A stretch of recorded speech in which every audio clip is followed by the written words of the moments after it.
आऊज़ु बिल्लाहि मिनश्शैतानिर्रजीम बिस्मिल्लाहिर्रहमानिर्रहीम।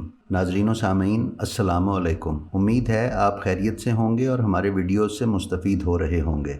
नाज़रीन, यौम आज़ादी की मुनासबत से आज हम आपकी खिदमत में कायद आज़म मोहम्मद अली जिन्ना की ज़िंदगी के कुछ दिलचस्प वाक़यात लेकर हाज़िर हुए हैं।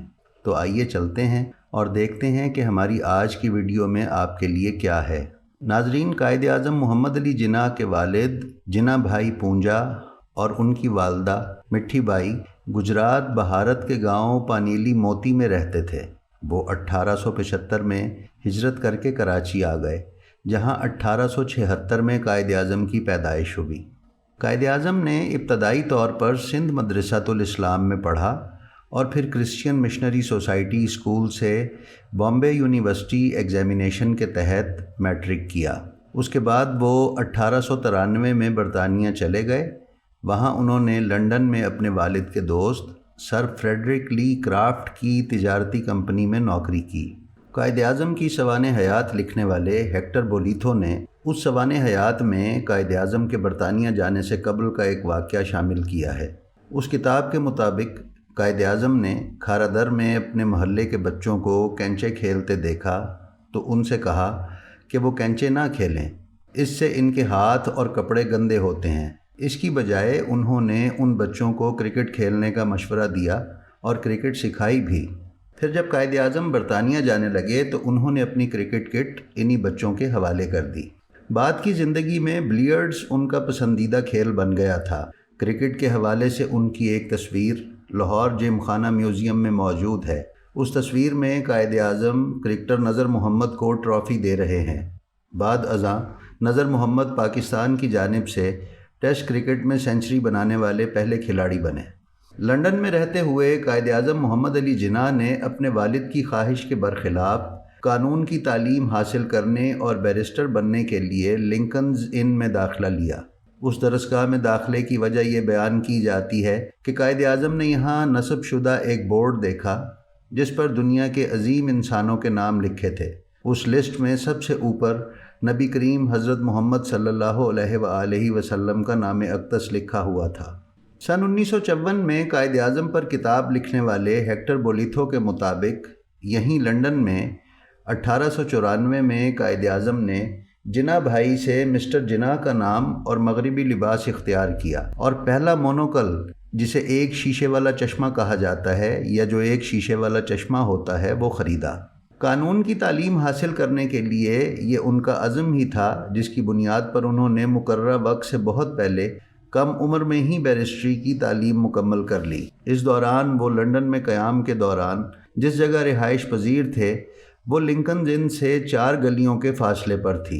कायद आज़म लंदन से तालीम हासिल करके वापस आए तो उनकी अहलिया एमी बाई और वालदा का इंतकाल हो चुका था। इस दौरान उनके वालिद भी तंगदस्ती का शिकार थे।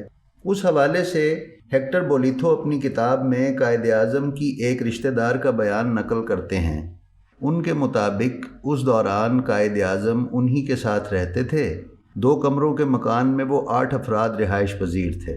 रात के वक्त कायद आज़म मुताला करना चाहते थे, लेकिन उस वक्त घर में बच्चे सो रहे होते थे। यूँ वो मुताले के लिए जब लालटेन जलाते तो उसके पीछे कार्डबोर्ड की एक शीट रख देते ताकि कमरे में सोए बच्चों की नींद लालटेन की रोशनी से ख़राब ना हो।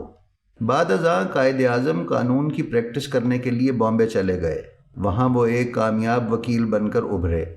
कायद आज़म ने दूसरी शादी एक 18 साला पारसी लड़की रतन बाई से की, जो बाद में रुती जिन्ना के नाम से जानी गईं।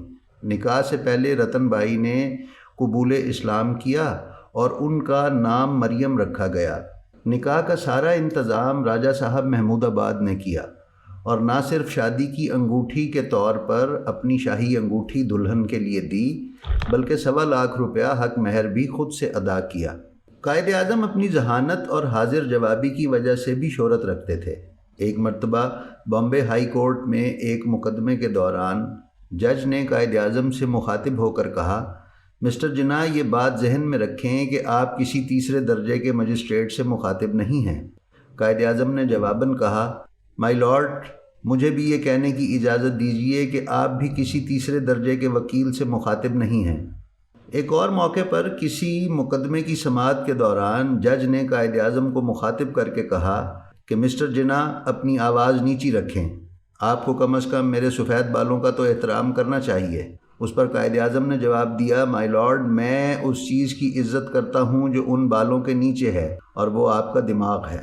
ایک مرتبہ عدالت میں جرا کے دوران قائد اعظم کا بائنیکولر یعنی اینک یا چشمہ عدالت کے فرش پر گر گیا تو مجسٹریٹ جج نے بڑے تفاخرانہ انداز سے قائد اعظم کو دیکھا۔ شاید اس کا خیال ہوگا کہ اب قائد چشمہ اٹھانے کے لیے اس کے سامنے جھکیں گے اور اس طرح قائد کی تذلیل ہوگی، لیکن قائد اعظم نے اس گرے ہوئے چشمے کی طرف دیکھے بغیر کوٹ کی دوسری جیب سے دوسرا چشمہ نکال کر لگا لیا اور جرا جاری رکھی۔ جی تو ناظرین و سامعین، یہ تھی ہماری آج کی ویڈیو۔ اسی طرح کی مزید دلچسپ ویڈیوز مسلسل حاصل کرتے رہنے کے لیے ہمارے چینل بلینڈ آف ہسٹری کو سبسکرائب کر لیں تاکہ آپ ہماری آنے والی کسی بھی ویڈیو سے محروم نہ رہ سکیں۔